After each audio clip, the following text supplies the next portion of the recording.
साईनाथाय नमः।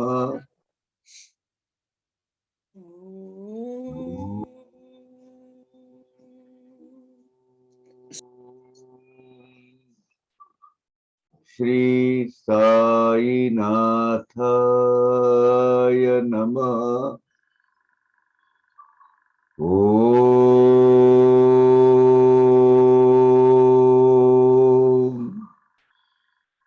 श्री साईनाथाय नमः। ओम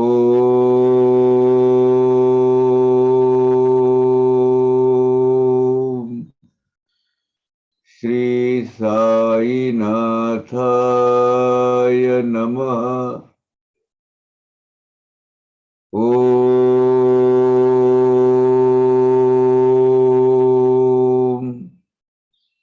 श्री साईनाथाय नमः। ओम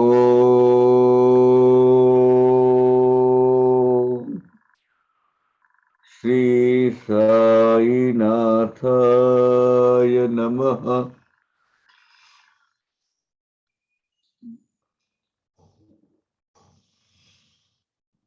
Yesterday we have finished up to stanza 94.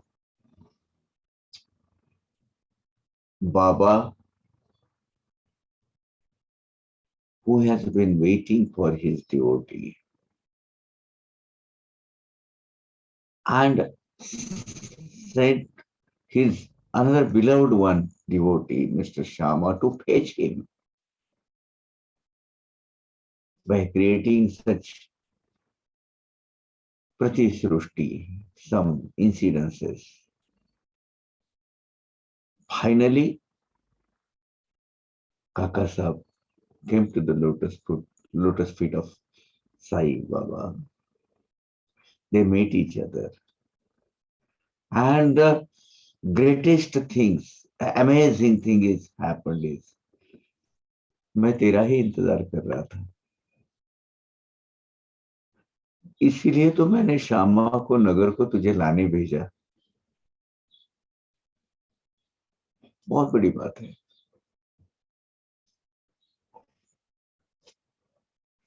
अष्टभाव जागृत हो गए काका साहब दीक्षित के। काका साहब दीक्षित जी बाबा को साष्टांग प्रणिपात करते रहे और बोले, बाबा मेरा मन का लगड़ापन निकाल दो, तन का लगड़ापन की मुझे जरूरत नहीं है। मेरा ये जो चंचल अस्थिर मन है, इन अनस्टेबल मन है, उसको कहीं ना कहीं शांति प्रदान करो प्रभु। यहां तक वो बात आई। ये फर्स्ट मीटिंग है बाबा की और काका साहब दीक्षित की 2 नवंबर 1909। उसके आगे फिर सिलसिला चालू हो गया मिलने जुलने का और फिर वहीं रहने बसने का। सीधे what is jet speed way this a great devotee of Sai Baba have developed his bhakti. Uncomparable. Just see पहले आगे। पुढे वर्षाची वर्षे गेली, साई चरणी निष्ठा जडली, पूर्ण साईंची कृपा संपादिली, सेवेसी वाहिली निज काया। आगे फिर जाना चालू हो गया सिलसिला। साई के चरणों में उनकी निष्ठा दिन ब दिन बढ़ती गई। अपने आयुष्य का जो शेष भाग है, जो बचा हुआ,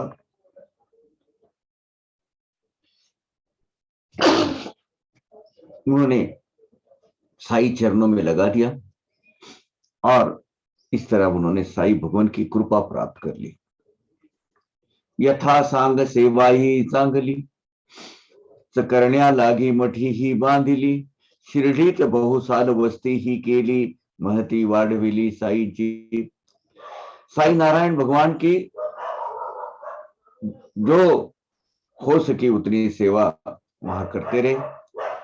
शिरडी में रहने के लिए उन्होंने दीक्षित वाड़ा बांध लिया और बहुत साल तक शिरडी में ही वास्तव्य किया उन्होंने। इस रीति से साईं भगवंत का महात्म्य सबको बताकर साईं भक्ति का प्रसार किया। अपनी खुद की सब कुछ लीलाएं लिख के रखी, लोगों दूसरों को बयां की।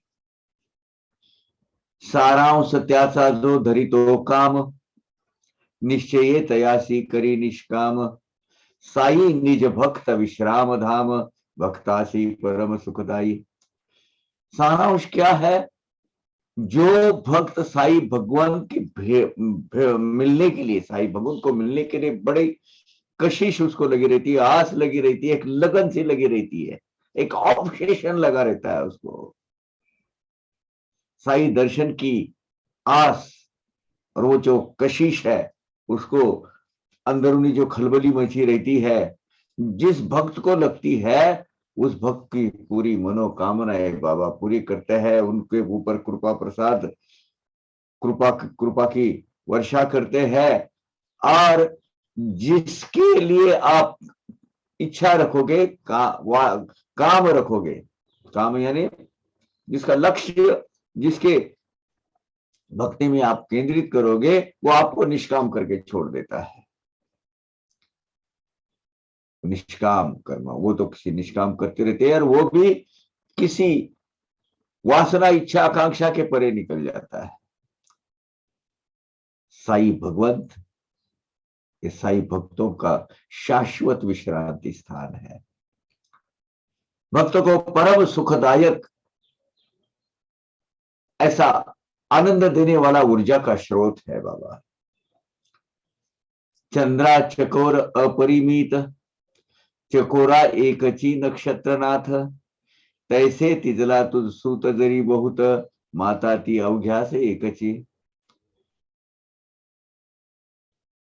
चंद्र के लिए, चांद के लिए जो रात दिन इंतजार करता रहता है, ऐसा वो चकोर। वो क्योंकि चकोर क्या खाता है? चांद के शीतल प्रकाश में से क्या खींचता है? वो जो अमृत कण होते हैं, उसमें अमृत के जो अंश होते हैं वो लेने की क्षमता चकोर रखता है और उसके ऊपर ही वो अपना गुजारा करता है।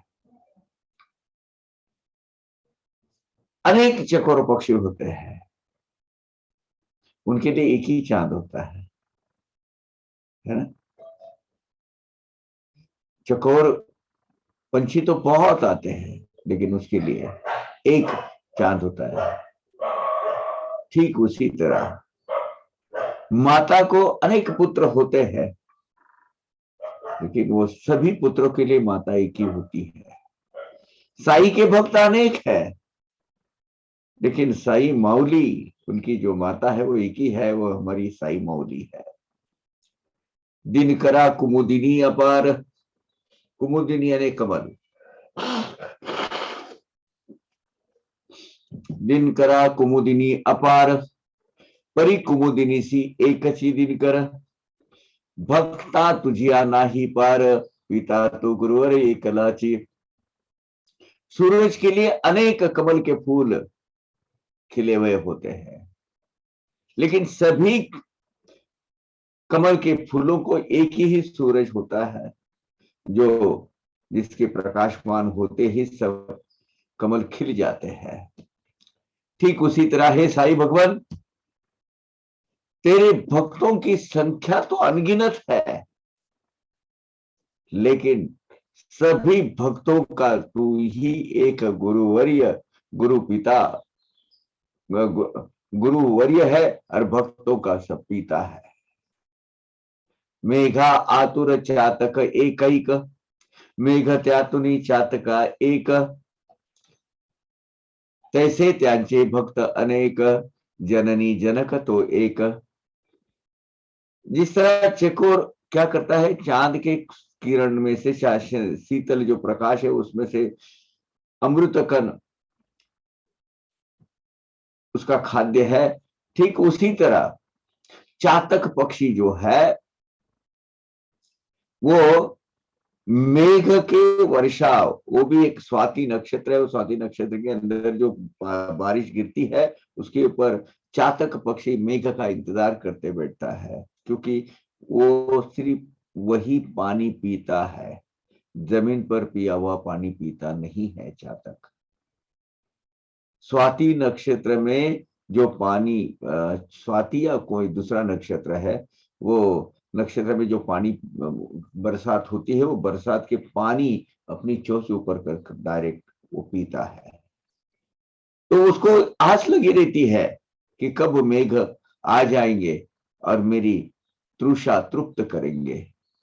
अब अनेक चातक पक्षी होते हैं, लेकिन उनके ऊपर वर्षा करने वाला जो नभ है, जो मेघ है, वो मेघ एक ही होता है। ठीक उसी तरह हम भक्तों की माता और हम भक्तों का पिता एक में वह है, हमारे साईं भगवान। शरण जे जे सद्भावे सहज, त्यांची त्यांची रक्षुणी लाज, आवडी निजांगे पूर्वी तो काज, पाहतसो आज प्रत्यक्ष, पाहतसो आज प्रत्यक्ष। शुद्ध भाव से साईं नारायण को जो शरण जाते हैं, उनके ऊपर कृपा की वर्षा करके उनका रक्षण साई नाथ भगवान करते हैं। साई समर्थ ऐसे साई भक्तों के कार्य को खुद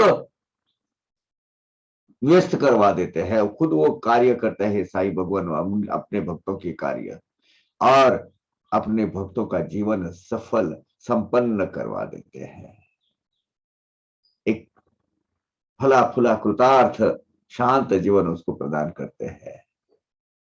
ये प्रत्यक्ष काका साहब दीक्षित उसकी अनुभूति ले रहे थे।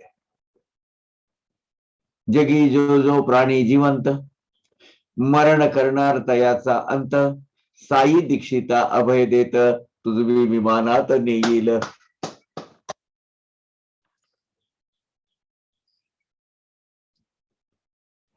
इस जगत में जो जो भी प्राणी आया वो, और जो चैतन्य घर जीता जागता प्राणी है, एक दिन उसको मरण ले जाने वाला है। लेकिन साई भगवान ने काका साहब को अभय वचन दिया था, मैं तुझे विमान में ले जाऊंगा, मैं तुझे विमान में ले जाऊंगा। जैसा साई वाचा दत्त, तैसाच झाला दीक्षिता अंत, वाचेने साईचे गुणगान गात, देखिले में साक्षात निधि जोड़ा। ठीक उसी तरह जैसा बाबा ने कहा था, ठीक उसी तरह ही साई का अपना काका साहब दीक्षित का अंत हो गया। किमाड़ जी भी वहां थे। किमाड़ जी कहते हैं, मैंने खुद इसकी अनुभूति ली है, मैं वहां इस घटना का साक्षीदार हूं कि जैसे साई के मुख से जो अमृत वाणी निकली थी, ठीक उसी तरह का मरण प्राप्त हुआ काका साहब दीक्षित को। वाचा से साई की बात करते थे, साई की गुणगान गाते थे, हमारी सब लोगों की गपशप चल रही थी हमारे गुरु सदगुरु के बारे में। उतने में हिमार पंजी के कंधे पर उन्होंने अपनी मान गर्दन ऐसी टेक दी और चल बसे, चलते चलते। ना कुछ बीमारी, ना कुछ सांस, ना कुछ तकलीफ, कुछ नहीं, बस रेलगाड़ी में बैठे थे, सब लोग साथ में थे, बस वहीं टेक दिया माथा और काका सब चल बसे। अग्निरथी एका बाकावर, बसलो असता आम्ही परस्पर, साई समर्थ साईंच्या वार्तात चूर, विमानी जणू भरकन आरुडली। बंबई के लोकल ट्रेन में हम एक बाकड़े पर बैठे थे, वो बेंच पर बैठे थे, और साई भगवान के बारे में गपशप चल रही थी हमारी, उनके बारे में विचार विमर्श हो रहा था, और उसी में हम व्यस्त थे, रममान थे उनके बाबा के बातें करने में। और ऐसे चलते बोलते साई भगवान ने भेजे हुए विमान में आरूढ़ होकर बाबा चले गए दीक्षित काका।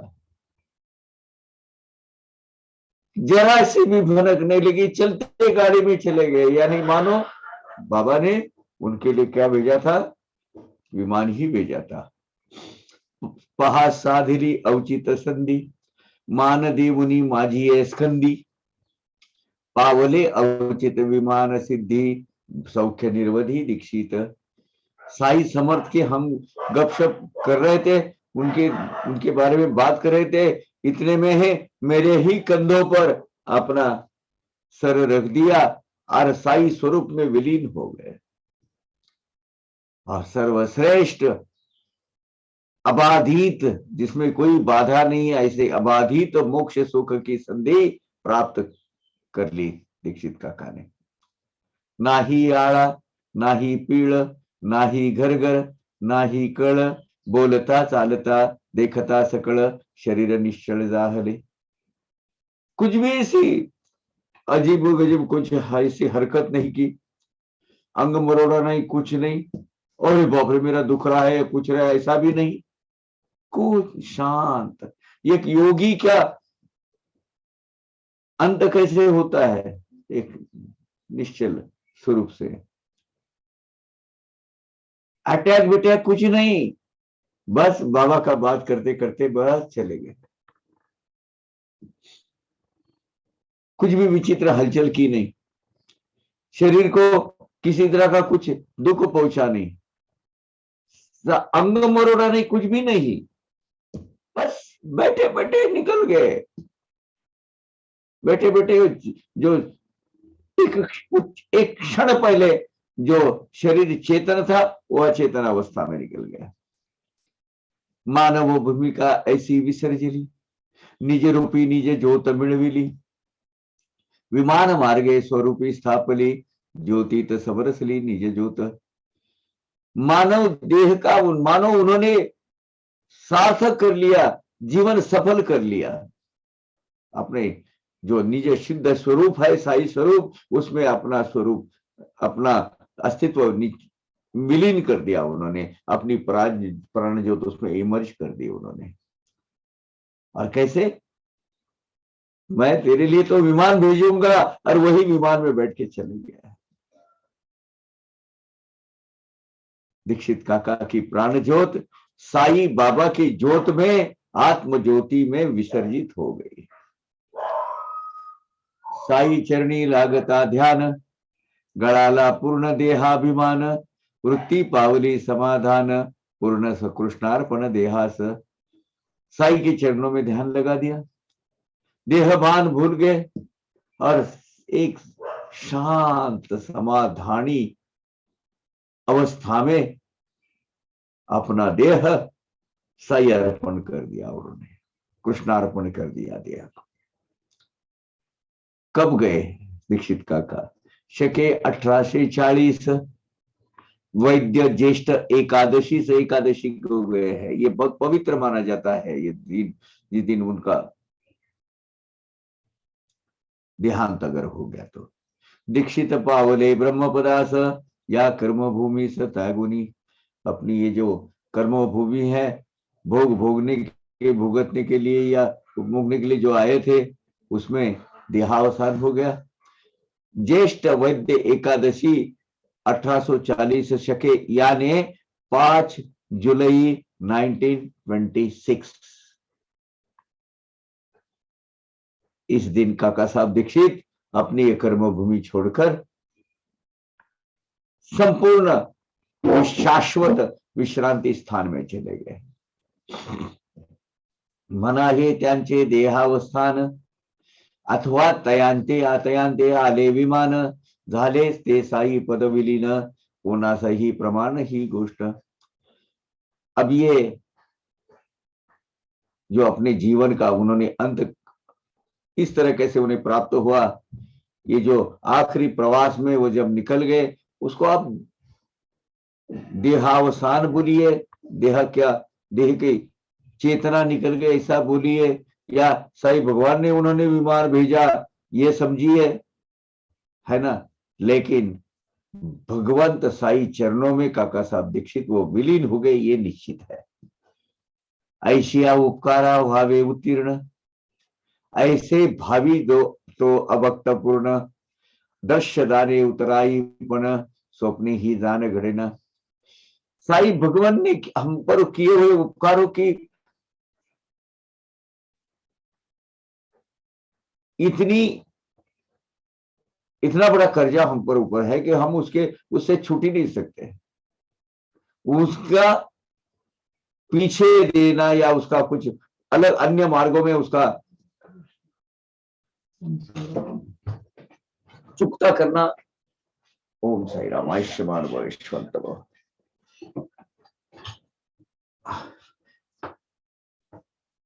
साईं भगवान का हम पर जो अनंत उपकार है साईं भगवान के, उसका फिर से चुकता करना नामुमकिन है, पॉसिबल ही नहीं है। लेकिन उन्होंने किए हुए उपकार का चुकता कर हमें हमारा जो दायित्व बनता है, जिस स्वरूप में जिस किसी स्वरूप में हम दान या उनकी सेवा कर सकते हैं, उनके उपकार से थोड़ा सा भी राहत प्राप्त करें, ऐसा जिस भक्तों को लगता है वो सपने में भी कभी हो नहीं सकता। ऐसे जनों को भक्त बोल भी नहीं सकते, हाँ मैंने बाबा ने मेरे लिए इतना किया तो मैंने भी उनके लिए इतना किया, ऐसा बोल ही नहीं, वो भक्त ही नहीं हो सकता। ईश्वर दान, ईश्वर ने किया हुआ दान, ईश्वर ने की हुई कृपा, उससे कभी कोई मुक्त हो सकता है? कभी नहीं। अनाथ होना चाहता है भक्त, भगवान ऐसी कृपा बने रहने दो प्रभु, और कुछ चाहिए तेरे से। चिंतामणि देव उपहार नित्य चिंता वाड़ तेने अचिंत दानिया भाल उतरा ही हाल बाल निर्णय। जो जिसकी हम कल्पना नहीं कर सकते, ऐसी ऐसी चीजें प्रदान करने वाला, जो चिंतन में कभी नहीं आता है, ऐसा अचिंत दानी,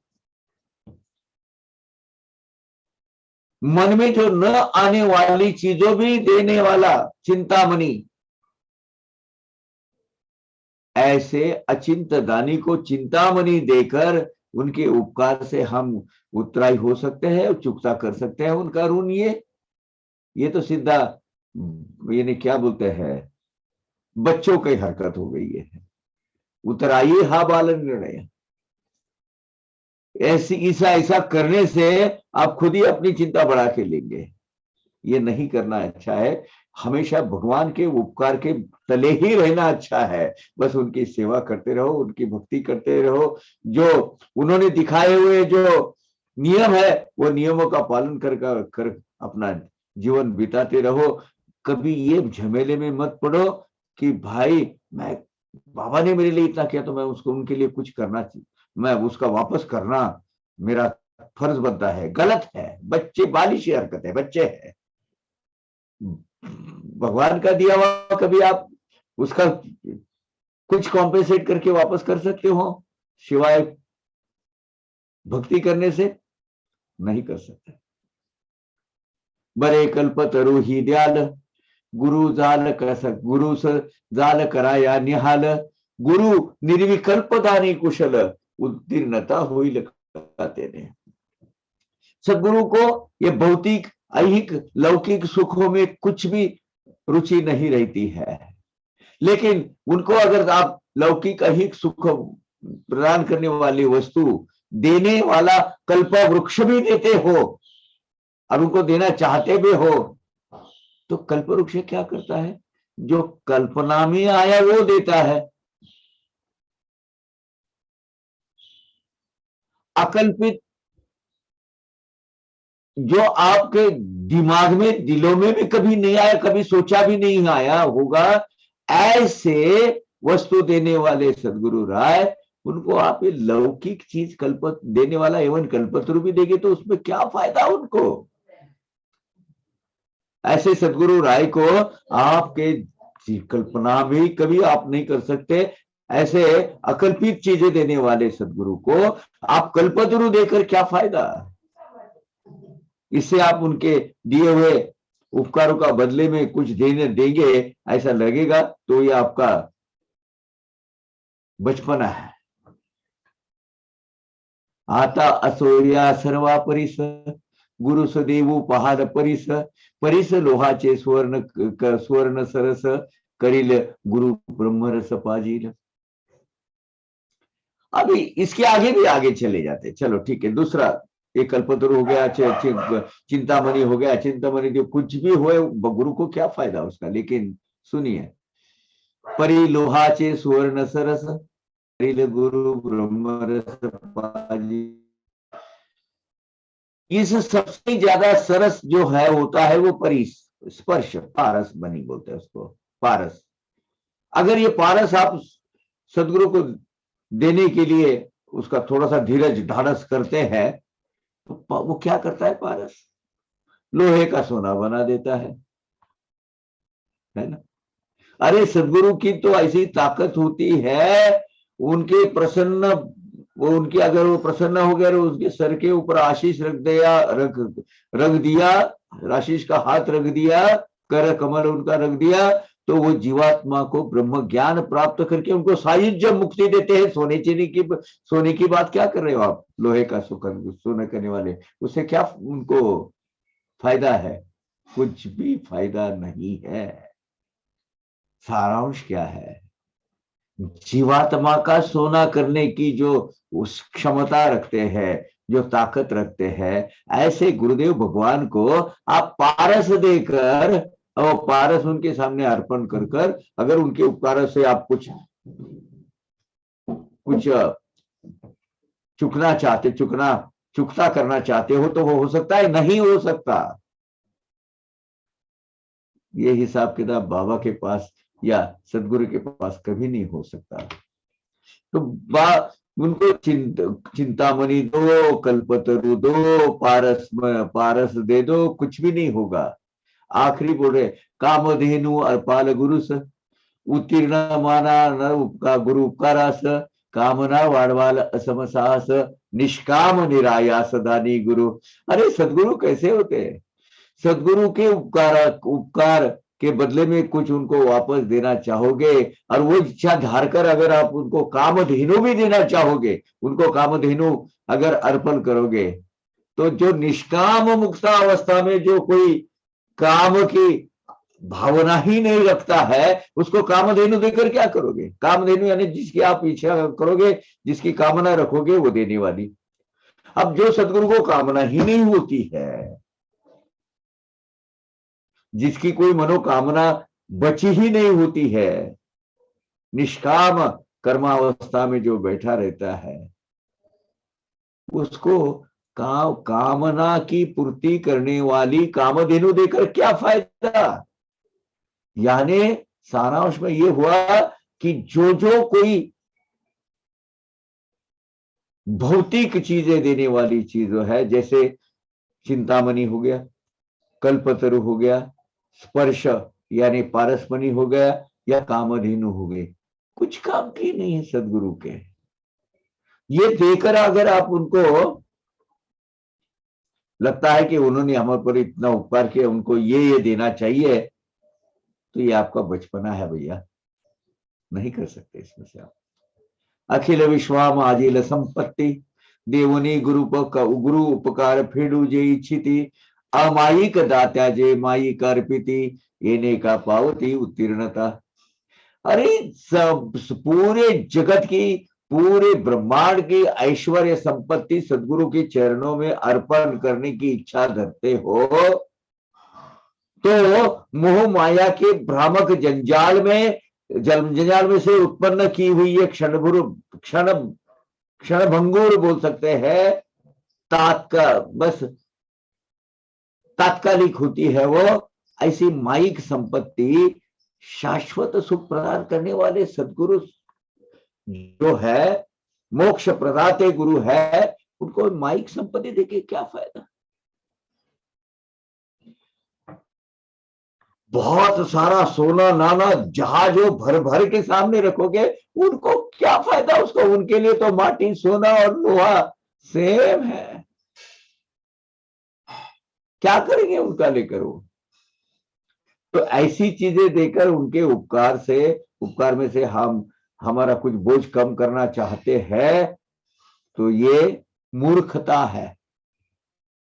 हो ही नहीं सकता ऐसा, क्योंकि जो चीजें ये जो है ना, ये मोह माया के भौतिक जगत से संबंध रखती है। और ऐसी चीजें जो मोह माया के ही परे है, ऐसे सदगुरु को उसका क्या फायदा? तो इससे अच्छा है भैया, उनके उपकारों के तले ही बैठे रहो, वही प्रकृपा छाया में बैठे रहो उनके। उनको कुछ ऐसी ऐसी हरकतें, भौतिक जगत के नश्वर चीजें उनको देकर कुछ भी फायदा नहीं है भैया, कुछ भी फायदा नहीं।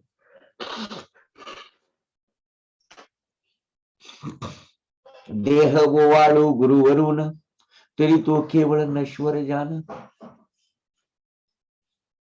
जीव सांडावा वळून तरी तो जान मिथ्या सोय।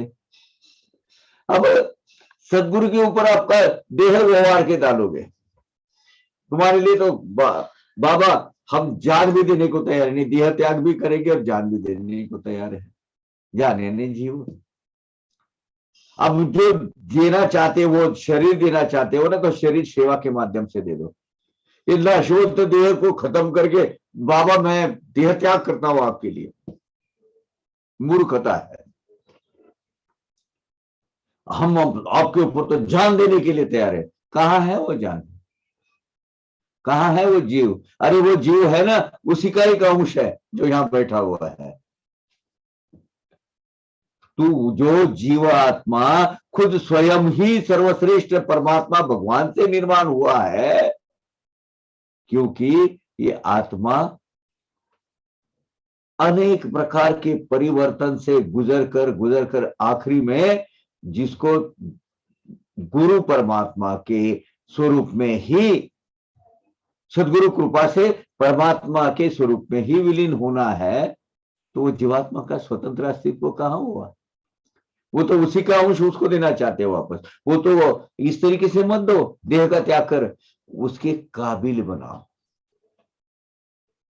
उसकी उतनी क्षमता हम में लाओ, और अपना देह, अब वो तो ऑटोमेटिक प्रकृति कर लेगी, वो प्रकृति की देने प्रकृति लेते रहेगी। अपना जो शुद्ध बुद्ध निर्मल जो जीवात्मा है, उसको इस काबिल करो कि शून्य अवस्था में हो जाए, सायुज्य मुक्ति की अवस्था में वो निकल जाए, और हम वो जो परमेश्वर का एक अंश है, वो अंश में फिर से विलीन हो जाए, फिर से जन्म मरण का फेरा न आवे। इसके लिए काम करो। मैं आपके ऊपर तो जीव मेरी जान वार देता हूं, क्या करेगा फायदा कर? जान है तेरी? जान तेरी है क्या? जान यानी वो जीव जो है, जीवात्मा जिसको तू जान बोलता है, वो क्या है? ये तो तेरा उद्देश्य है। उसके लिए तू देह का त्याग करके वो जीवात्मा अचेतन अवस्था में जाके वो जीवात्मा वहां नहीं जाएगा, वही इधर उधर भटकते रहेगा, बिजने मिलेगा उसमें तुझे। सद्गुरु सत्य वस्तूचा दाता, तया मिथ्या वस्तू अर्पिता, उतराई काय होईल दाता, आहे ही वार्ता अशक्य। सारांश क्या है? तो सद्गुरु सत्य वस्तु प्रदान करने वाले उदार दाता होते हैं। सत्य चीज, शाश्वत चीज है, मोक्ष सुख वो देने वाले दाता होते हैं। उनके ये खोटा खोटा भ्रामक भ्रम मूल दुनिया के क्षणिक नाशवंत चीजें देकर उनके उपकार में से आप छुटकारा पाना चाहते हो, या कम करना चाहते हो, या उनकी चुकता करना चाहते हो, तो वो नहीं हो सकता। पॉसिबल ही नहीं है, ऐसा कोई प्रोसेस ही नहीं है अध्यात्म मार्ग में। इसीलिए सदगुरु से जितना लेना है बाबा, देते रहो। भौतिक चीजें नहीं, मेरा आत्मा, मेरा मन, मेरा चित्त इतना शुद्ध करो प्रभु कि एक दिन मेरा ये जीवात्मा शिवात्मा में तब्दील होकर आपके चरणों में, आपके अस्तित्व में मेरा अस्तित्व निकल जाए, बस यही चाहिए। मानोनी अनन्य श्रद्धा पूर्ण घालोनी दंडवत लोटांगन, मस्तकी वंदा सदगुरु चरण उपकार स्मरण पूर्वक। हे भगवान, कितना करता है तू मेरे लिए मेरे प्रभु। ऐसी भावना रखकर, ऐसी भगवान के हमारे ऊपर इतने उपकार है उसकी भावना रखकर, अनन्य भाव से, श्रद्धा युक्त भाव से, श्रद्धा युक्त भक्ति से सदगुरु के चरणों में अखंड लीन रहो, विनम्र रहो, कुछ देने की भावना मत रखो। बस सदगुरु के चरणों में अपना माथा टेकना यही उचित है भैया। ये सोचोगे मैं बाबा के लिए ये कर रहा हूं, अरे पागल मूर्ख, क्या कर सकता है बाबा के लिए तू? कुछ नहीं कर सकता। एक छोटा सा जैसे सृष्टि का इतना तिनका भी नहीं है तू, और इस सृष्टि चलाने वाले को तू देना चाहता है, और जो देना चाहता है उसने वो दिया किसने? उसी ने तो दिया है।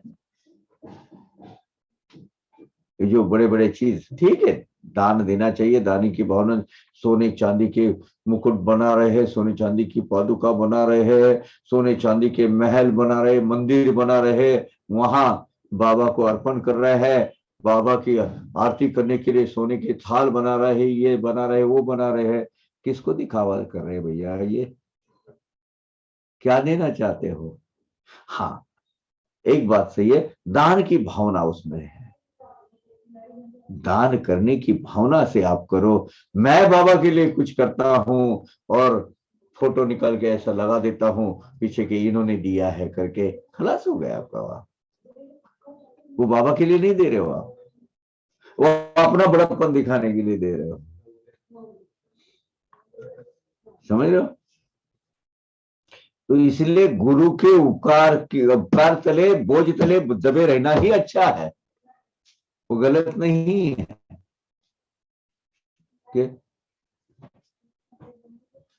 उन गुरु के बोझ तले ही पड़े रहना, ये हमारे लिए, यही हमारे हितकारक है, हमारे लिए हितकारी साबित हो सकता है। अखंड गुरु उपकार स्मृति हेत भूषण शिष्या प्रति, त्यातुनी उत्तीर्ण हो जे पाहते निज सुखा आसवती ते शिष्य। सदगुरु के उपकार के तले उनका स्मरण, सतत स्मरण रखकर सदगुरु के चरणों में भक्ति भाव अर्पण कर लीन रहना, यही शिष्य का शिरोभूषण है। आप ये सोचोगे कि मैं बाबा आपने मेरे लिए कितना किया, मैं उसमें से थोड़ा सा क्या करता हूं, मुझे कुछ उतराय होना चाहता हूं, मैं उसमें से कुछ आपको वापस देना चाहता हूं तो मेरा कुछ बोझ कम हो जाए, ऐसा करना मूर्खता है। इससे आत्म सुख से वंचित हो जाओगे आप, आत्म सुख से परे हो जाओगे आप। शिष्य जो है, शिष्य किसका भूखा होना चाहिए? सदगुरु की कृपा का भूखा होना चाहिए। सदगुरु को तो कुछ भी जरूरत ही नहीं है भौतिक चीजों की, वो तो उससे परे हो जाते, अरे वो खुद प्रदाता है सब देने के लिए। कथा इतकी होता श्रवण, श्रोतयाची वाढली तहान, जिज्ञासा पूर्ण आतुरता पाहुन, कथा एक लहान निवेदितो। अभी ये जो अध्यात्म की अभी जो बात कर रहे हैं अपन, थोड़ा सा बोझ लग रहा है ना, थोड़ा सा कठिन भी साबित हो रहा है ना ये। अभी इतने यहां तक तो हमने पढ़ लिया है, समझ में आ गया, और समझने वाले को इशारा काफी है। तो लेकिन अभी इतनी कथा बोली है काका की, तो श्रोताजन है वो सुनने के लिए और प्यासे हो गए, अभी उनकी प्यास और बढ़ गई है, जिज्ञासा भी बढ़ गई है। तो ये जिज्ञासा देखकर हेमाडपंत जी कहते हैं, अब मैं एक छोटी सी कथा आपको कहने जा रहा हूँ। हाँ, कथा में सुनने में बड़ी रुचि रहती है ना, ये जो है है ना। तो ये जो कथा भी मैं सुनने जा रहा हूँ। संत ही आपुले बंधु प्रेम, व्यक्त करीती संसारिया सम, अथवा दक्ष लोक संग्रही परम, अस्ति हे वर्म जानवती। मोह माया से परे रहने वाले ये संत भी एक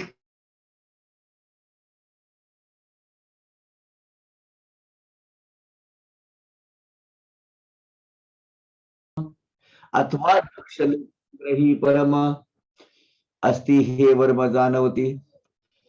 ये जो संत होते हैं ये तो मोह माया के परे होते हैं, ये प्रकृति के कोई नियम उनको लागू नहीं रहते हैं।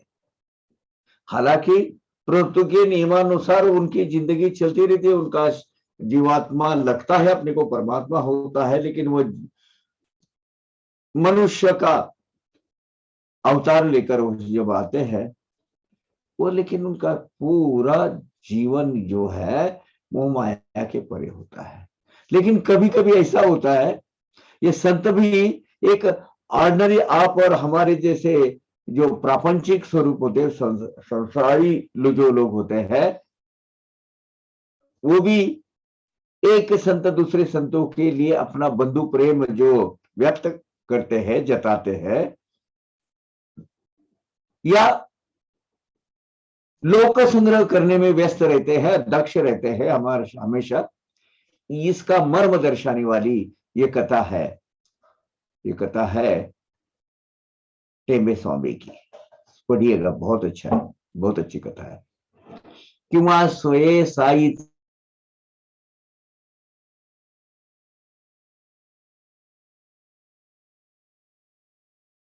विल स्टार्ट इट ओम।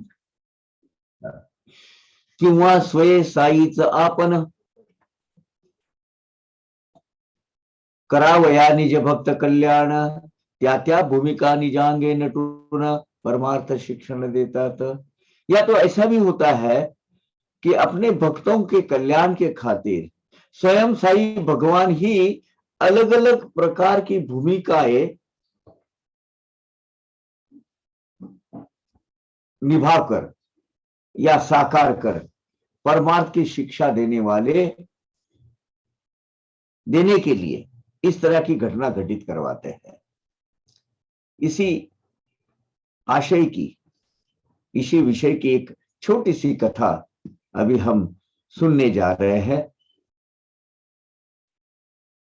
ये संत जो है एक दूसरे को जैसे सूक्ष्म आंतरिक धागे से कैसे बंधे होते हैं, इसके बारे में ये कथा है। पढ़िए, अब सुनिए अभी ये कथा। संतों की अंदरूनी जो एकात्मता होती है वो कैसी होती है, उसके बारे में की कथा है। ठीक है। एकदा श्री गोदातिरी प्रसिद्ध राज महेंद्री शहरी आली वासुदेवानंदांची स्वारी उपनामधारी सरस्वती। एक बार राजा महेंद्री शहर है आंध्रा में। ये इस राजमहेंद्री शहर में वासुदेवानंद सरस्वती जिनका नाम है, ये दत्त संप्रदाय के बहुत एक ओहदा, एक स्तर हासिल की हुई, भगवान का अवतार समझते हैं उनको, ऐसी एक महान हस्ती है। उनका नाम वासुदेवानंद सरस्वती। अपने भावार्थ साई सचरित में उनका उल्लेख है, उनका फोटो भी है। और इनका निकनेम था टेंबे स्वामी। टेंबे स्वामी। घोर कष्टोद्धरण स्तोत्र जो लिखा है वो इन्होंने लिखा हुआ है। और ऐसी मान्यता है कि ये स्तोत्र जब आप लिखेंगे, पढ़ेंगे रोज, आपके पूरे संकट दूर कर देता है। घोर संकट निवारण होता है, संकट मोचन स्तोत्र है वो। ये एक बार राजा महेंद्र शहर में आए हुए थे। महाथोर अंतरज्ञानी, कर्म मार्गाचे कट्टे अभिमानी, अखंड जयांची कीर्ती स्वरधुनी, राहिली गदुनी महितळी।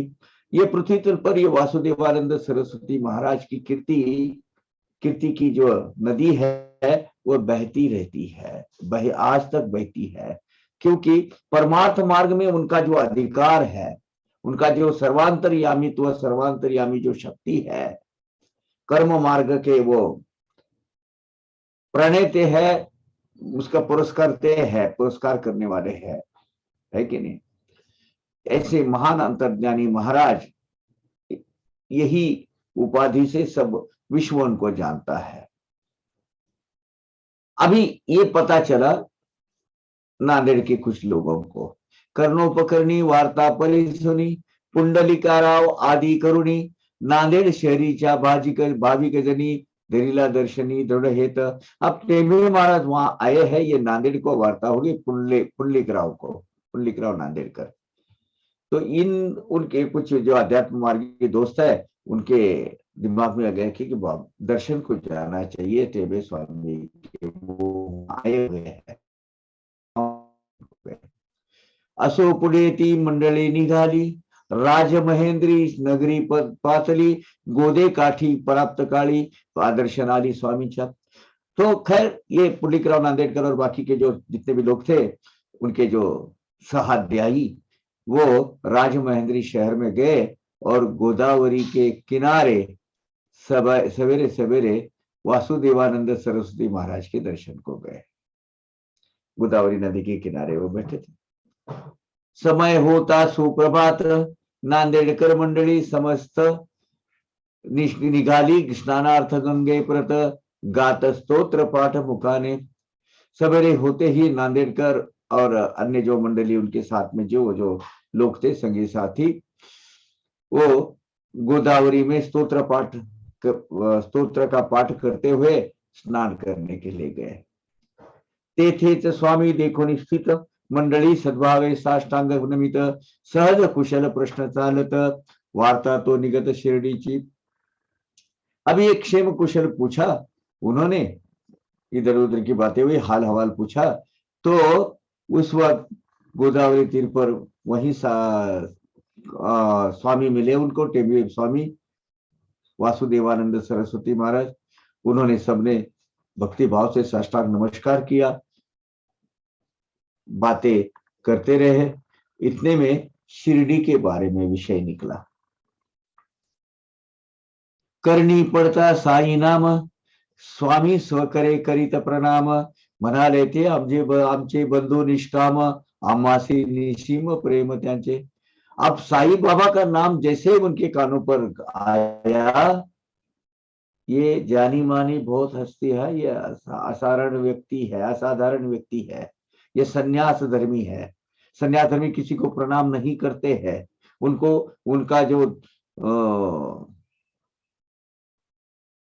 जो संहिता है, जो आचरण संहिता है, वो उसको अलाउ नहीं करती है।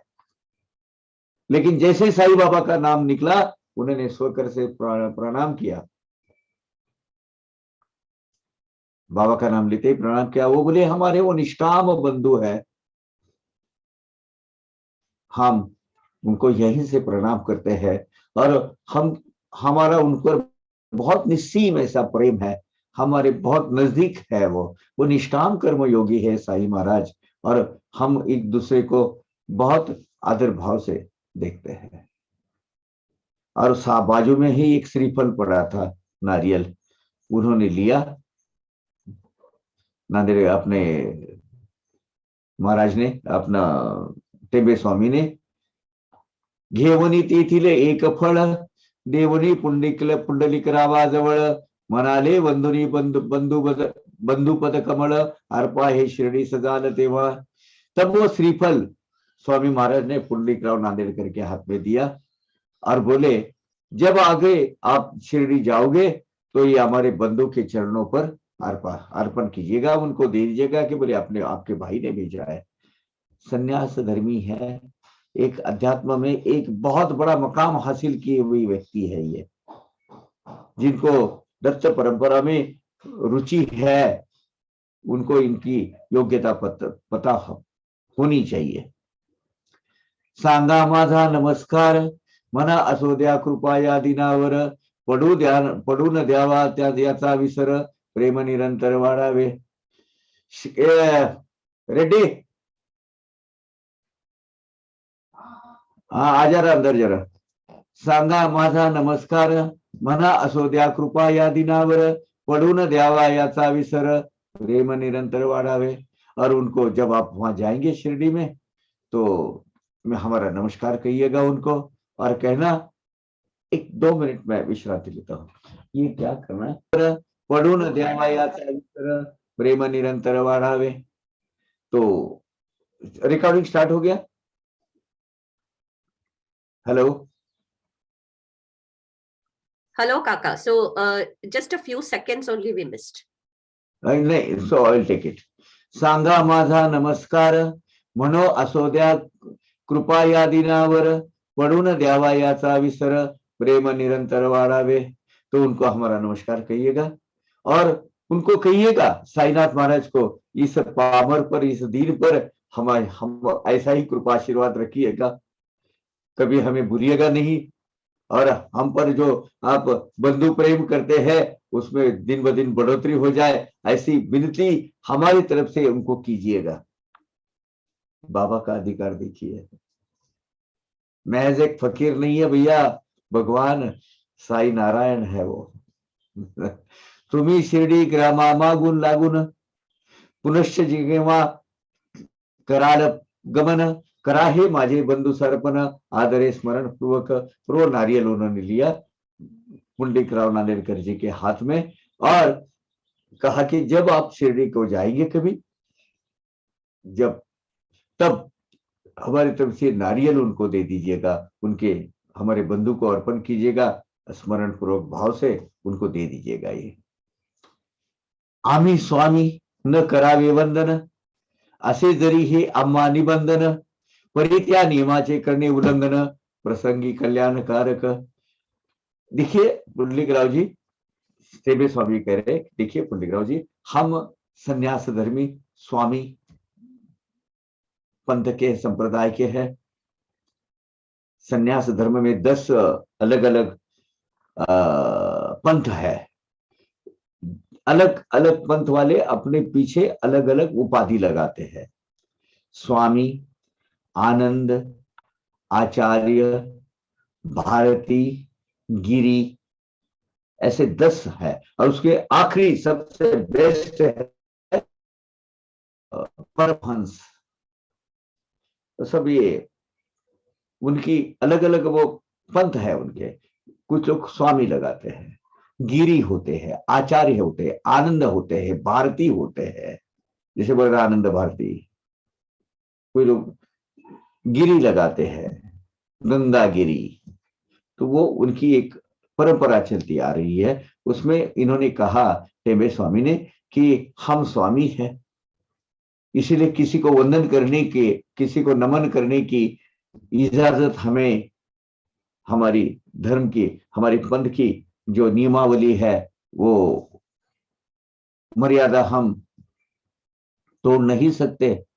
ये हम पर नियमों का बंधन है, लेकिन नियमों का बंधन का उल्लंघन करना कभी कभी हितकारी साबित होता है, और वो कल्याणकारी होता है। हमारे खुद के हित के लिए हम साईं महाराज को नमस्कार करते हैं। क्या बोले लोगों को, इतना अध्यात्म मार्ग की इतनी ऊंची हस्ती, आज सनातनी बोलते हैं महज एक फकीर है। बस जाने दो उनका उनके पास। हम भक्त लोग हमारे बाबा की महती इसी हिसाब से जानना चाहिए। टेम्बे स्वामी वासुदेवानंद सरस्वती, वो खुद लिख रहे हैं, जिन्होंने गुरु चरित्र के इसमें उनका बहुत बड़ा ओहदा है। और ये नरसोबावाड़ी, नुरसिंहवाड़ी और औदुंबर क्षेत्र में उनके फोटो बिटो है, वहां लगे हुए हैं। बहुत बड़ा कार्य उन्होंने किया है। लेकिन देखो, ऐसे कहते हैं कि कभी कभी हमारा संन्यास धर्म का नियमों का उल्लंघन करना हमारे लिए हितकारक कल्याणकारी होता है, इसलिए हम साईं महाराज को नमस्कार करते हैं।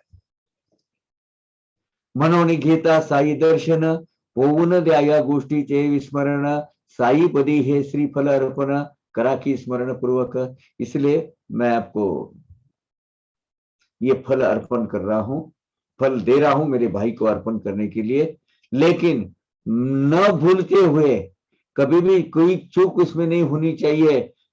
बड़े याद रखकर साई दर्शन होते ही ये अर्पण कर देना सभी फल उनको, इतना याद रखना। ऐकून या तयांच्या वचना। एक 5 मिनट का हम एक अवकाश लेते हैं, इसमें थोड़ा सा लेट हो गया। ऐकून या तयांच्या वचना, पुंडलिकराव लागती चरणा, म्हणती जैसी स्वामींची अनुज्ञा, आणि नाचरणाती तैसी। वासुदेवानंद सरस्वती स्वामी के ये बोल सुनकर पुंडलिक राव जी ने वो ले लिया श्रीफल हाथ में, महाराज के दर्शन लिए, साष्टांग प्रणिपात किया, बाकी के लोगों ने भी किया, और बोले महाराज आपके आज्ञा अनुसार ये साईं महाराज को सुपुर्द किया जाएगा, ये जिम्मेवारी मेरी, उसमें कोई आनाकानी नहीं होगी या लापरवाही नहीं बतलाई जाएगी।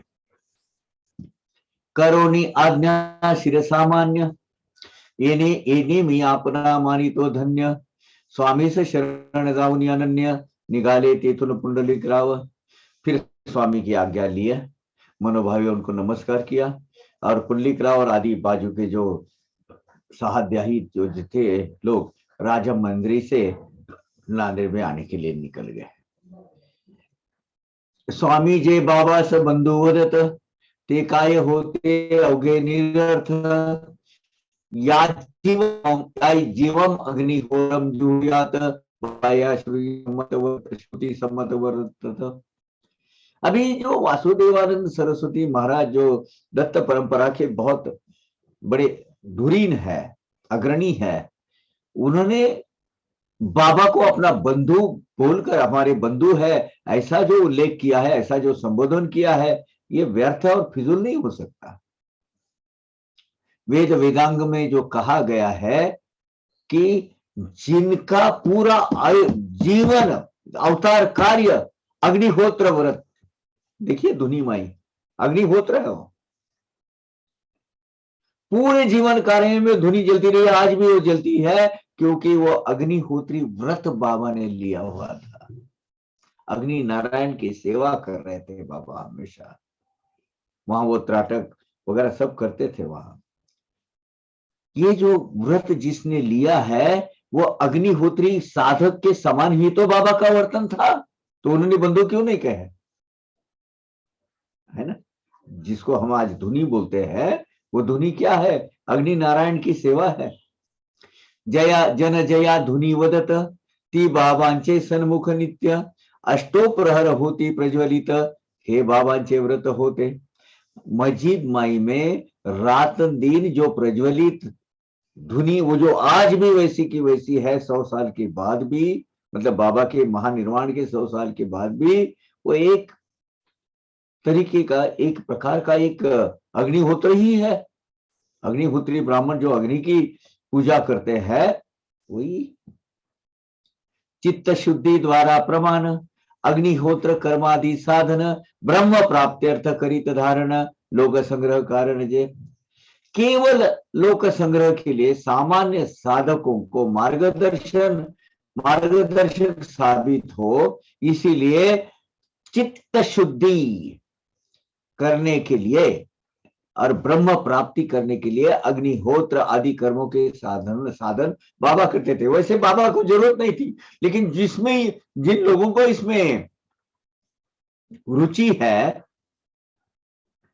उनको दिखाने के लिए कि भैया ये भी चलेगा। कौन, बाबा का तो बहुत सिंपल फंडा है भैया, भक्ति भाव से किसी भी तरह से भक्ति करो, भाव से भक्ति करो। उसके लिए कौन सा तरीका आप अपनाते हो उससे कोई माने नहीं रखता। इसीलिए तो धर्म मार्तंड की श्रृंखला से उन्होंने पहले कर्मकांड निकाल दिया बाहर, और एक भक्ति को मुक्ति दिला दी। अपने हिसाब से जैसे चाहिए भक्ति करो, दिल में भाव होना चाहिए, बस, और क्या। श्री वासुदेवानंद सरस्वती, ते ही येती तैसे जव्रती, मग ते बाबास बंधू म्हणती ही काय उक्ती वैयर्थिक। श्री वासुदेवानंद सरस्वती ये स्वामी जो है ये यति धर्मी है, ये सन्यासी है, और वो धर्म के अनुसार व्रत वैकल्य करने वाले कर्मठ ब्राह्मण है। कर्मठ है वो, ब्राह्मण है नहीं है, कर्मठ है, व्रतस्थ है। जब वो ऐसे बाबा को बंधु कहते हैं, ये तो व्यर्थहीन थोड़ा ही होगा, अर्थहीन थोड़ा ही होगा, वो नहीं है, कुछ ना कुछ है उसमें। और बाबा ने भी देखिए, बाबा ने भी उनके आदर कैसा रखा वो देख लेना आगे। पुढे संपला नाही 2 महिना, सवे घेवनी 4 मित्रांना, योग आला पुंडलिक रावांना, निघाया दर्शना साईचे। तो राजमहेंद्री से वापस आ गए नांदेड़ में, और 1 महीने के अंदर ही शिरडी का प्रोग्राम बन गया। 1 महीना भी नहीं हो गया हुआ। तो पुंडलिक राव और उनके 4 दोस्त, अभी एक इसमें उल्लेख नहीं है, लेकिन इस घटना के साक्षीदार दासगनु भी है, दासगनु भी साथ में थे। यहां किस कारणवश मुझे नहीं पता उनका नाम क्यों नहीं आया, लेकिन ये जो घटना है, दासगनु इस काफिले में थे। ये 4 दोस्त कहे हैं, इसमें दासगनु भी एक है। तो उनको शिरडी जाने का योग हासिल हुआ, प्राप्त हुआ उनको। तो महीने के अंदर ही घेतले सामान फळफळावळ, स्मरण पूर्वक घेतला नारळ, साई दर्शना निघाले सकळ, आनंदे अविकळ मानसे।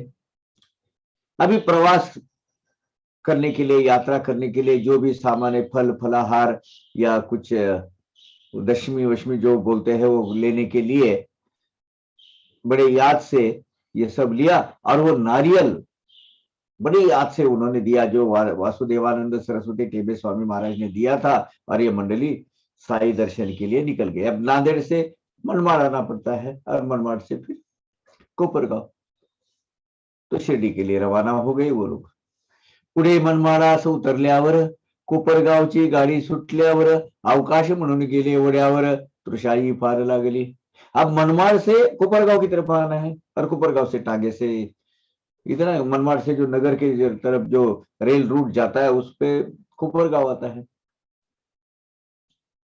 अभी मनमाड़ से कोपरगांव आने के लिए वो तैयार थे, लेकिन वो गाड़ी आने में, जरा रेलगाड़ी आने में थोड़ा अवकाश था। तो बाजू में एक अच्छा स्वच्छ शुद्ध पानी का वो जो नाला एक बह रहा था, तो वो गए वहां। पानी प्यास भी बहुत लगी हुई थी, तो वो वहां चले गए। बोले चलो गाड़ी आने में टाइम है, तो तब तक अपना ये यहाँ रहते हैं। अभी पानी पीना है, लेकिन खाली पेट पानी पीना भी अच्छा नहीं। अनशे पोटी नुसते पाणी, पिता होईल प्रकृतीचा हानी, म्हणून एक पुरसंडी आणि चिवड्याची कोणी फराळा। अभी पेट में अनाज नहीं है, और अगर ऊपर पानी पीते हैं, अभी मान्यता है, धारणा है, मैं तो पीता हूँ गर्म पानी, सवेरे 1 ग्लास लेता हूँ, आपके सामने भी बहुत बार पिया होगा। तो बगैर पेट में बगैर कुछ अनाज कुछ खाया नहीं, कुछ निवाला खाया नहीं, तो पानी पीना ये शरीर के लिए हानिकारक हो शायद साबित हो सकेगा। इसलिए किसी ने एक चिवड़ा का एक छोटी सी थैली लेके आए, और बोले यार 2-2 निवाले खा लेते हैं, और बाद में फिर पानी पी के फिर अपने आगे मनमाड तक का प्रवास करते हैं। तोंडात घालिता चिवड्याची चिमुट, चिवडा लागला अत्यंत तिखट, नारळा वाचुनी चिवडा पुखट, जाहली खटपट ही वर्थ। अभी वो जो चिवड़ा लाया था, वो बड़ा ही तीखा साबित हुआ, वो बड़ा मिर्ची ज्यादा गिर गई थी उसमें, तो आंख मुंह जलने लगा उसकी वजह से। तो बोले यार ये चिवड़ा लाकर कुछ फायदा ही नहीं हुआ, बड़ा तीखा है। तो एक ने सुझाव दिया, तेव्हा एक म्हणे त्या सकळा, युक्ती एक आठवली मला, नारळ फोडून चिवड्यात मिसळा, मग पहा मग कळा चिवड्याची। तो एक ने बोला कि देखो, इसका अगर ये तीखापन कम करना है, उसकी जो ग्रेविटी कम करनी है उसकी, तो एक काम करो, एक नारियल ले लो, तो नारियल फूल और उसके टुकड़े टुकड़े करके ये चिवड़े में डालो और फिर खाओ, फिर वो बोले वो तीखा नहीं लगेगा, उनका तीखापन कम हो जाएगा वो चिवड़े का। नारळ म्हणता नारळ तयार, फोडावया सकाळचा उशीर, मिसळता चिवडा लागला रुचकर, प्याले मग त्यावर ते पानी। अब ये अन्य जनों को भी कल्पना बहुत पसंद आ गई। नारियल तो था ही, वो सब लोगों ने कुछ पूजा पूजा पाने के लिए लिया होगा, वो नारियल ले लिया और नारियल वो फोड़ दिया इमीडिएटली, उसका टुकड़े टुकड़े करके वो चिवड़े में डाला गया और सब मिलके वो बड़ा स्वादिष्ट चिवड़ा खा, उसका सेवन किया, खाया और फिर पानी पिया वहां का। नारळ म्हणता नारळ आला, तो कोणाचा नाही विचारिला, क्षुधेने ऐसा कहर केला, विसर पडिला अवग्यासी। अब नारियल बोलते नारियल हाजिर, किसमें से कौन से इसमें से किससे कौन सा नारियल लिया ये किसको पता ही नहीं। वो बोले है इसमें एक नारियल पड़ा है, नारियल लाया, फोड़ दिया, सब ये कर लिया। सबको भूख लगी थी, अभी वो नारियल कौन सा लिया, किसने लिया, कुछ पता ही नहीं। असो पुढे गेले ठिकाणी, कोपरगावचे गाडीत बसुनी, मार्गी पुंडलिकरावा लागुनी, आठवला मनी नारळ। अब मनमाड से कोपरगांव गए और उस वक्त गाड़ी में उनको याद आया वो पुंडलिकराव नांदेड़कर जी को कि टेंबे स्वामी ने जो नारियल दिया उसकी याद आई। आली पाहुनी शिर्डी जवळ, पुंडलिकरावा लागली तळमळ, वासुदेवानंदाचे श्रीफळ, चुकीने चिवड्यात मिसळले। और तब उनको याद आया, अरे वो नारियल खोजने लगे, तो नारियल तो वही तो दिया, बोले फोड़ा उधर। वो टेंबे स्वामी ने दिया हुआ नारियल वही फोड़ा गया, वही चिवड़े में वो उसका उपयोग किया गया और वही खाया गया। ये जब पुंडलिकराव को पता चला, अरे मेरे ही वो थैली में से उन्होंने निकाल के लिया है, कपकपी भर गई उनको। कळले जेव्हा नारळ फुटला, पुंडलिकराव भय दाटला, सर्व अंगा कंप सुटला, अपराध घडला संतांचा। जिस वक्त पुंडलिकराव को एक बात पता चली कि यार वो टेंबे स्वामी ने दिया हुआ नारियल जो मेरे सामान में रखा था वही ये लोगों ने निकाला, और कहाँ का लिया क्या लिया पता नहीं, वो नारियल फूट गया। अब बहुत बड़ा अब क्या हुआ है, गुनाह हुआ है, दोनों संतों की बातों की अवज्ञा, आज्ञा का उल्लंघन हुआ है। अब क्या करें, कपकपी छुट्टी उनको, बड़ा पसीना पसीना आ गया उनको। अब क्या जवाब दे बाबा को। और टेंबे स्वामी ने इतने बोल के दिया था कि ले लो, और बाबा को अर्पण करने के लिए क्या करें। स्वामी ने साई नारायण को जो नारियल दिया था उसको इस तरीके से खर्ची हो गया। पुंडलिकराव की तो समझो बोल्टी बंद हो गई, डर के मारे सबको पूरा पसीना हो गया और कपकपाने लगे वो। संतों ने, एक संत ने दूसरे को संत को दिया हुआ नारियल उसकी जिम्मेवारी मुझ पर दी थी, और इस तरीके से वो फोड़कर चिवड़े में मिक्स करके मिलाकर उसको, गलत हो गया ना। झाला तया अति संताप, जोडले जरी केवढे पाप, पडतील माथा स्वामींचे शाप, झाले ते प्रलाप व्यर्थ माझे। बहुत पछतावा होने लगा। स्वामी ने दिया हुआ नारियल खुद ही खाके हजम कर लिया, डकार भी दिया उसके ऊपर। अब स्वामी की अवकृपा होगी वो अलग, ये कल्पना ही उनको बर्दाश्त नहीं हो रही थी। स्वामी की आज्ञा का भंग किया और फिर बाबा को क्या अर्पण करेंगे अभी। और बाबा ने पूछ लिया तो वो तो संतर्यामी है, सर्वांतर्यामी है, दो एक दूसरे को जानते हैं, क्या करेंगे। श्रीफल की ऐसी वाट लग गई, बड़ा मतलब समझो फंस गए हम अभी एक तरीके से। श्रीफळाची ऐसी गत, वावी पाहता मोठी फसगत, पुंडलिक रावाचे चित्त विस्मय तटस्थ जाहले। अब ये इस तरीके से वो तो गया, वाटलं कहीं वो नारियल की खाने में गया और इतनी बड़ी गलती अपने हाथ से हो गई है और बड़ा खंत करने लगे, अपने उनको पछतावा करने लगे पुंडलिक राव। अरे क्या हुआ यार, किसी ने उठाया दे दिया, ये ना धोखा आओ देखा ना था, वो भाई किसका है क्या है वो तो पूछना चाहिए था। वही नारियल किसी किसी साथी ने उठाया, फोड़ दिया। आता काय बाबा सदैव कैसी या रीती त्यांना त्या समजावू, कैसे मी तया वदन दाऊ श्रीफल गमावन बैसलो। अब मैं बाबा को श्रीफल कौन सा अर्पण करूंगा, क्या बोलूंगा उनको, क्या जवाब दूंगा, कैसे समझाऊंगा बाबा को, ये विचार से ही बस सर चकरा गया उनका, भी क्या करे। होणार साई चरणी समर्पण, फराळ त्याचा जाहला पाहून पुंडलिक राव मनी खिन्न, म्हणाले हा अपमान संतांचा।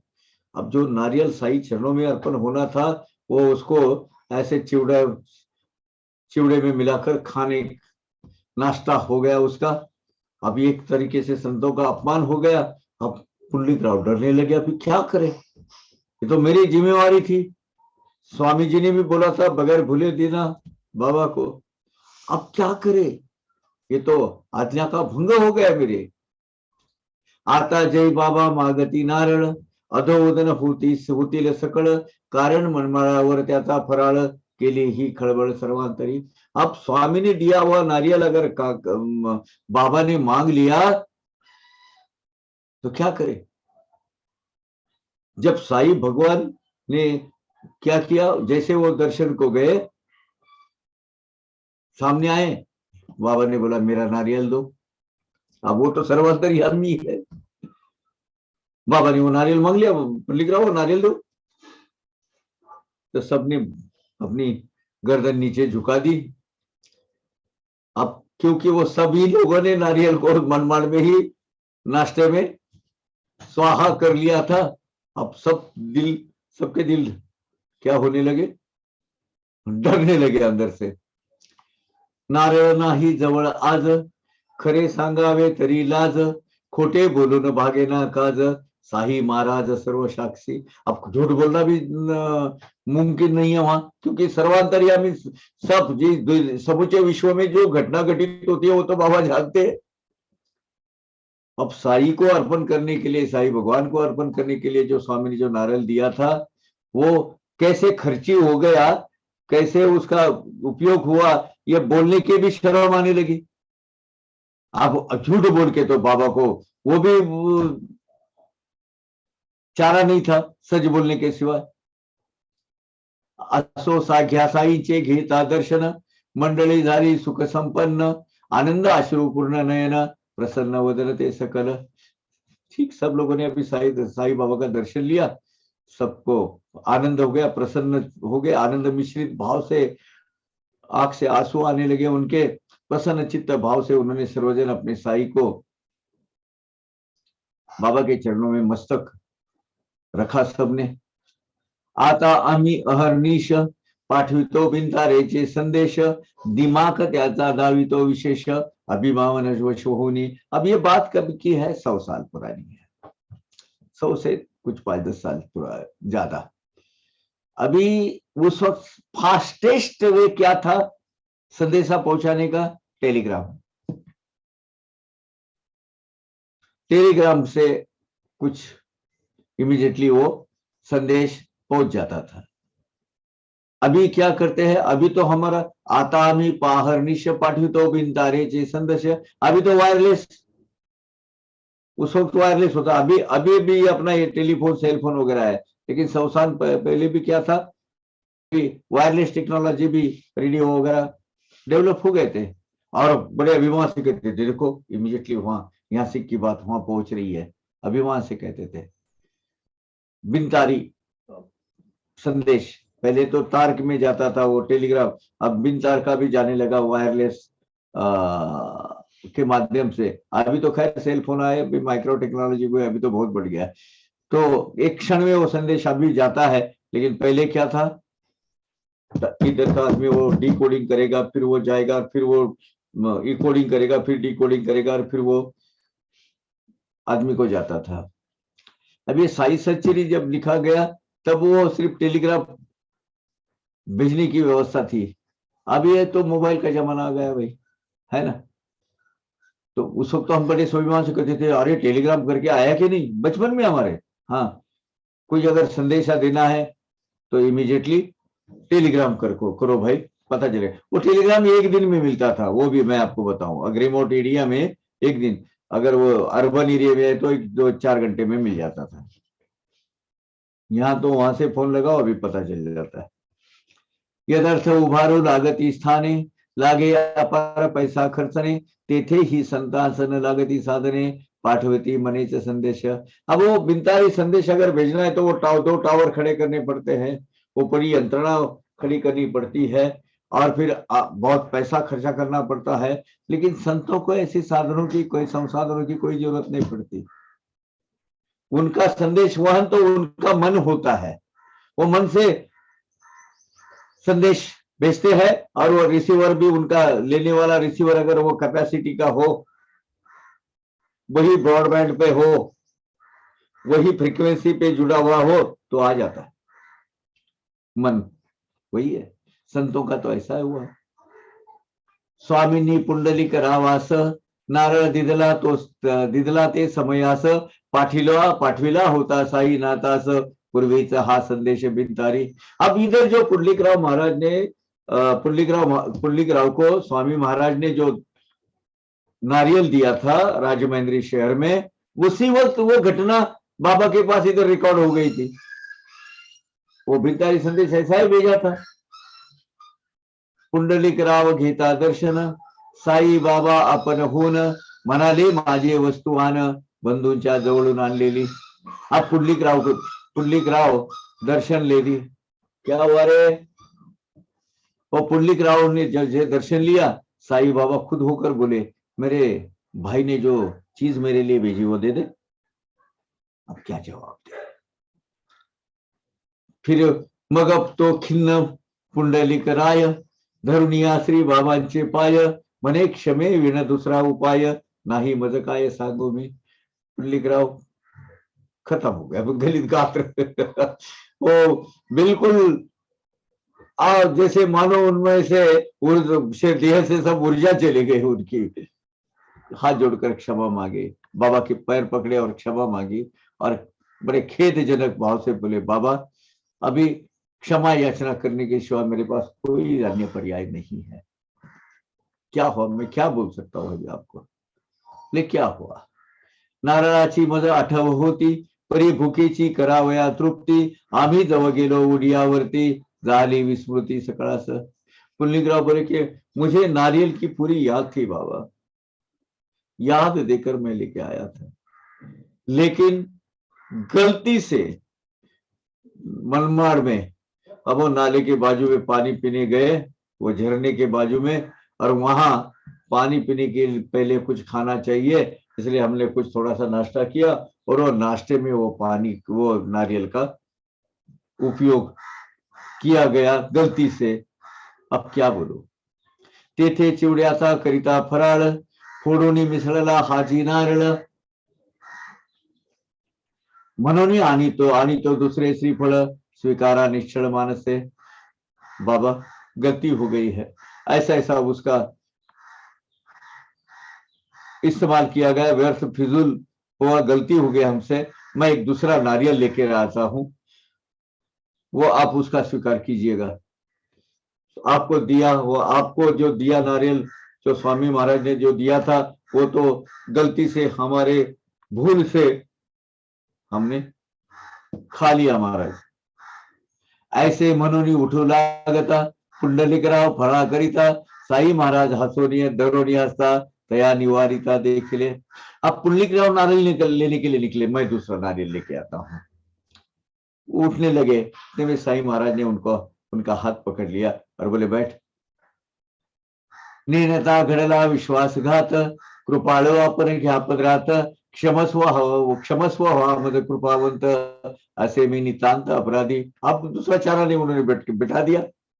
तो पुंडलिकराव बोले, मेरे हाथ से जघन्य अपराध हो गया महाराज, अनजाने में हुआ है, आप मुझ पर कृपा कर मुझे क्षमा कीजिए, मैं आपका विश्वास का घात किया है, इसीलिए मैं आपका बहुत बड़ा अपराधी हो, मुझे माफ कीजिए महाराज। स्वामी सारिका साधू सज्जन अवगणुनी तयांचे वचन, करावे जे आपणार्पण ते म्या भक्षण फळ केले।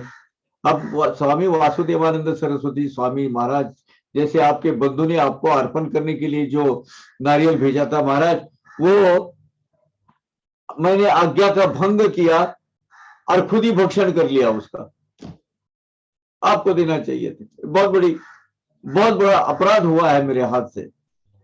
हा तो संतांचा अतिक्रम, केवढा मी अपराधी परम, आहे कायम मया पापा उपरम, कैसा मी बेशरम जाहलो। ऐसी कैसी मुझे भूल पड़ गई बाबा, कितना बड़ा अपराध हो गया मेरे हाथ से, ऐसा कैसा बेशरम मैं, अब ये पाप का निवारण मैं कैसे करूं,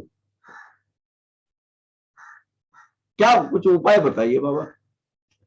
तवती ऐकता सही में दिल से वो बड़े लज्जित हो गए थे, फजित तो हो गई है, लज्जित भी हो गए थे।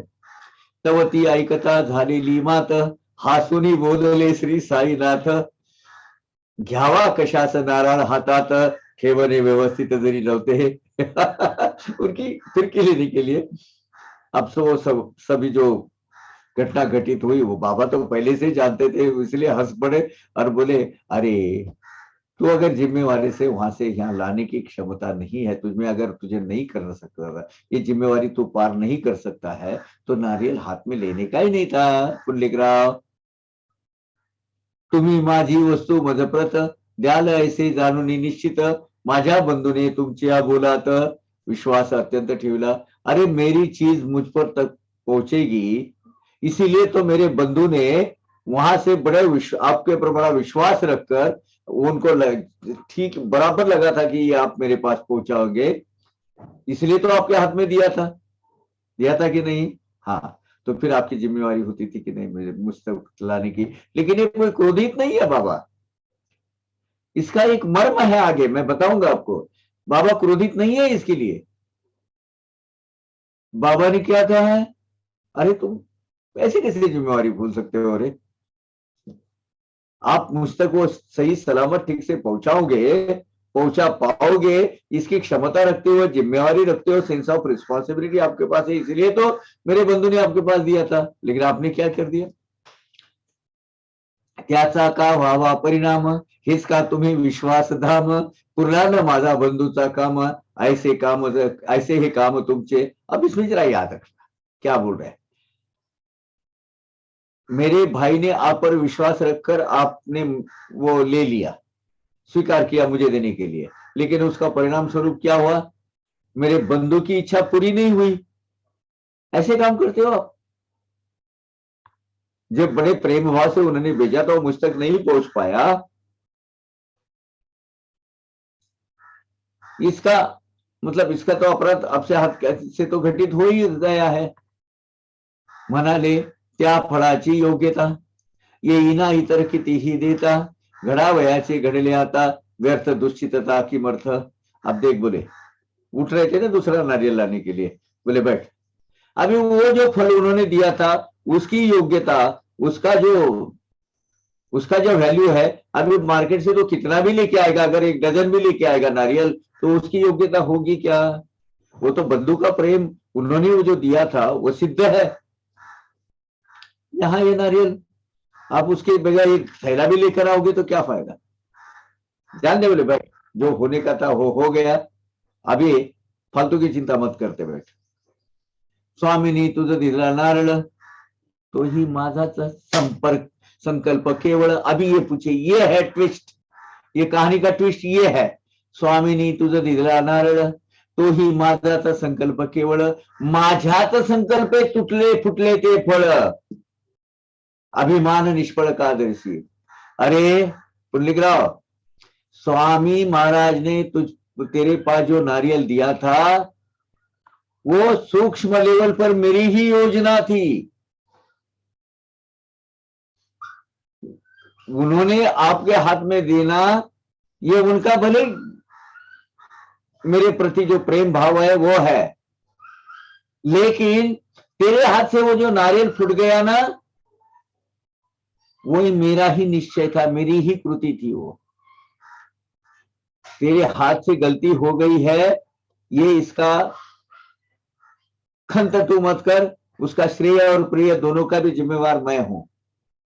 तो अपने आप को दोषी क्यों पकड़ता है? ये नारियल भाई ने जरूर दिया था, उनका प्रेम भाव मेरे प्रति है, उन्होंने अर्पण किया, उन्होंने अपनी सन्यासी धर्म की मर्यादा उल्लंघन कर मुझे दिया था, ये भी मैं जानता हूं। लेकिन तेरे हाथ से वो रास्ते में फूट जाए और उसका आहार नाश्ता तुम करो, ये भी मेरी ही योजना थी। क्यों किया होगा बाबा ने ऐसा? वासुदेवानंद सरस्वती ने भेजा हुआ नारियल, उन्होंने अपने सन्यासी धर्म के, यति धर्म के सब नियमों को उल्लंघन कर वो प्रेम भाव से नमस्कार के साथ में वो नारियल भेजा। पुल्लिक राव ने मनमाड़ में उसको नाश्ता बनाया, और ये नाश्ता किसकी वजह से? सूक्ष्म लेवल पर बाबा ही सब कर रहे थे। क्यों? सोचने की बात है। सोचना ये है, एक दो संत बंधु समान एक दूसरे का आदर और प्रेम करते हैं। मेरे भाई ने उसकी जो आचार संहिता है, वो आचार संहिता के का उल्लंघन कर वो उसमें नियम को टाल कर, नियम को तोड़कर मुझे वो भेजा था। वो मैं स्वीकार नहीं कर सकता। उनका प्रेम भाव मुझ पर पहुंचा है, लेकिन उनकी जो दिनचर्या है, दिनक्रम है, उनकी जो आचरण संहिता है, उसमें बाधा नहीं आनी चाहिए।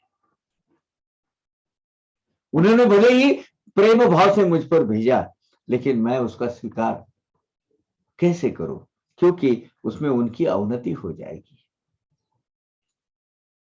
संन्यास धर्मी आदमी ने, यति धर्मी ने नारियल मुझे प्रेम भाव से भेजा है, उसमें अपनी भावना मुझे भेजी है, नमस्कार भी भेजा है। यति धर्मी नमस्कार दूसरे को नहीं करने, उनको मर्यादा है उनके ऊपर, वो नहीं कर सकते, क्योंकि वो हायर स्टेट ऑफ लेवल उन्होंने ये अचीव किया हुआ रहता है। ऐसे लोग दूसरों को नमस्कार नहीं करते। बाबा ने, महाराज ने हमें नमस्कार भेजा है, मुझे बंधु कहा है, उनका भाव मुझ तक पहुंच गया, वस्तु नहीं होनी चाहिए। ये सूक्ष्म योजना है बाबा की, और इसीलिए तो वो वहीं टूट गया। और नारियल नहीं थे बाबा को अर्पण करने के लिए, वो सब उन्होंने कुछ तो लाया ही होंगे ना वहां से, यही क्यों टूटा? और वो भी ऐसे जिम्मेवार आदमी को, वेरी सेंस ऑफ रिस्पॉन्सिबिलिटी जिसके पास है, पुंडलिक राव नांदेड़कर, उनके हाथ से भेजा है वो तो ऐसा अगर आदमी था नहीं, बहुत अच्छा मैच्योर्ड और सीजन्ड भक्त है। तो बाबा ने कहा क्यों चिंता करता है? अरे मेरी इच्छा थी, वो मेरी इच्छा के कारण वो टूट गया है, वो कृत निश्चय मेरा ही था, इसलिए तेरे हाथ से कोई गलती नहीं हुई, और उसके लिए अपने आप को दोषी मत पकड़ दो, दोषी मत समझ अपने आप को।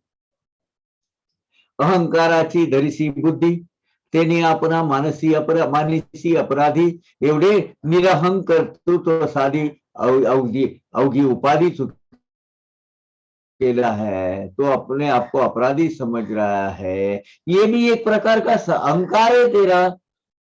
मैंने गलती की, मैंने गलती की, और मैंने गलती की में मैं आ गया, यानी ये सब घटित हुआ, उसका श्रेय तू तेरी तरफ ले रहा है, ये अहंकार है तेरा। तेरे हाथ से जो भी घटना, जो भी कृति घटित हुई, उसको तू अपने आप को जिम्मेवार समझना छोड़ दे। मेरे हाथ से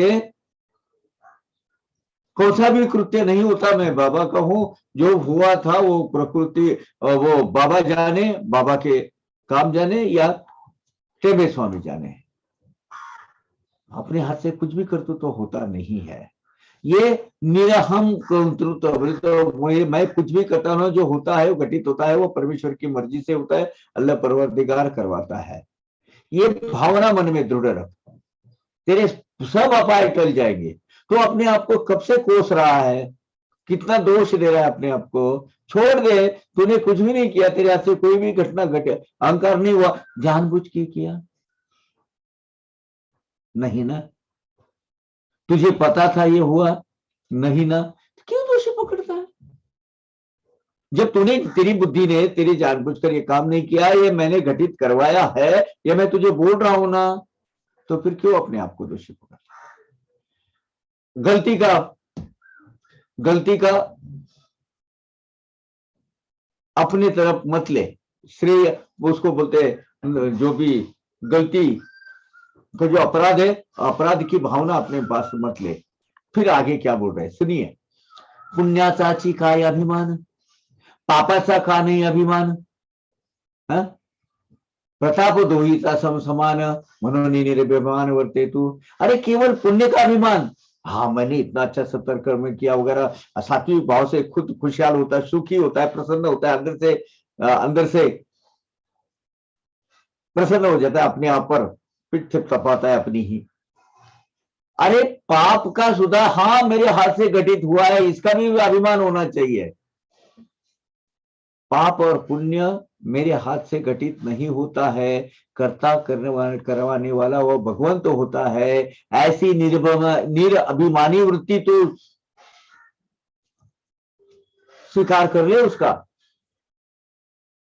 एटीट्यूड बदल ले तेरा। अरे हाँ मेरे हाथ से पाप हुआ, जघन्य अपराध हुआ, क्या करूं मैं, उसका हो गया, भगवान की मर्जी, मेरे प्रकृति की देन है वो, मेरे कोई भोग भोगने थे, वो भोग ऐसी इसी हिसाब से मेरे पास आ गए और मेरे हाथ से घटित हुआ। उसके लिए दोष जो भी होना है प्रकृति देगी, जब होगा फलित होगा, वो कर्म फल के सिद्धांत से जो होगा। आज तो अपना मस्तिष्क क्यों खराब करता है? कुछ अच्छी चीज करते तो उसका अभिमान पाता है कि नहीं? और अगर कुछ अच्छी चीज तेरे से नहीं होती है और पाप कर्म होता है, उसको भी इतना खुद को कुदरते मत बैठ। तेरे हाथ से कभी कभी ये घटना घटित करवाती है प्रकृति, करवाते हैं भगवान, करवाते तेरे पूर्व सुकृत पूर्व कर्म। क्यों? क्योंकि वो तो भुगतना होता है तुझे। सब कुछ होता है ऊपर वाले की मर्जी से होता है। ये भावना, दृढ़ भावना तेरे मन में कायम स्वरूप उसको स्थापित कर। पाप और पुण्य ये दोनों भी घटनाओं की तरफ समान वृत्ति से देखने के लिए वो वृत्ति तेरे पास होनी चाहिए, वो मैच्योरिटी तेरे पास आनी चाहिए। पुण्य लिख रहा हूं, तुला माझी घडावी भेटी, ऐसे जे आले माझी पोटी। देखिए क्या बोले बाबा, तुला माझी घडावी भेटी, ऐसे जे आले माझी पोटी, तेव्हाच नारळ तुझी कर संपुटी, पडला ही गोष्टी त्रिसत्य। अब इसमें सच क्या है पुण्य लिख रहा हूं, जानू मैं बोलू तुझे? इसमें सच ये है कि तेरी मेरी जो मुलाकात होनी चाहिए, तुझे मेरे पास बुलाना चाहिए, ये मेरे दिल में आया। और इसीलिए स्वामी ने तेरे हाथ से नारियल दिया कि आगे चल के जब शिरडी जाओ, अब वो नारियल के बहाने तो 1 महीने के अंदर ही इधर आ गया, क्योंकि मुझे और तुझे मिलना था। यही एक शाश्वत सत्य है, त्रिकाल अबाधित सत्य यह है कि तेरा कर्तव्य कुछ भी नहीं है, तेरा कर्तृत्व भी कुछ नहीं है। मुझे मिलना था तुझे, इसलिए तुझे बुला लिया।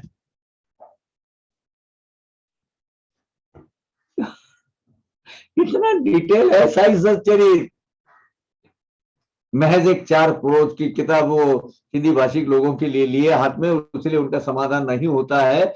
एक्चुअली ये है उसका राज, ये किसी भी स्क्रिप्ट में हिंदी में नहीं आया है। मेरा अभी प्रयत्न चालू है भावार्थ साई सच्चरित्र के माध्यम से कंप्लीट डिटेल्ड आप ही के सहयोग से बहुत चंद दिनों में अभी बारीक एक अध्याय तो एक पार्ट तो प्रिंट भी हो गया, दूसरा है वो कुछ टेक्निकल कारण में अटक गया है।